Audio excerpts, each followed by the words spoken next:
Sa PMS, ang madalas natin i-check at palitan ay yung engine oil, brakes, filters, spark plug, coolant, tires, and battery.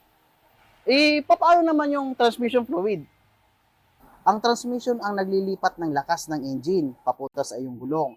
At kung napabayaan mo ang transmission mo, siguradong mapapagastos ka kapag naranasan mo ang sintomas na di mo inaasahan. Ang karaniwang sintomas nito ay ang oil leaks, prop shifting, delayed engagement, at shift shock.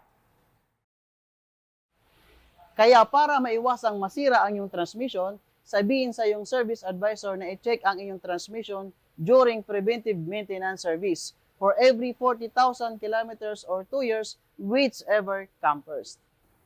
Kadalasan, ang mga bagong sakyan ay wala ng filling cap at kailangan mong gumamit ng special equipment para mapalitan ang iyong fluid. Introducing ATF Dialysis.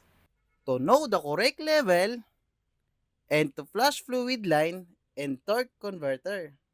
We use top-of-the-line Totachi fully synthetic like multi-vehicle and CVTF fluids that exceeds sa OEM requirements from Toyota, Honda, Suzuki, Mitsubishi, Lexus, Nissan, Hyundai, Mazda, and Subaru. It also guaranteed full compliance where GM Dexron or Ford Mercon fluids are required.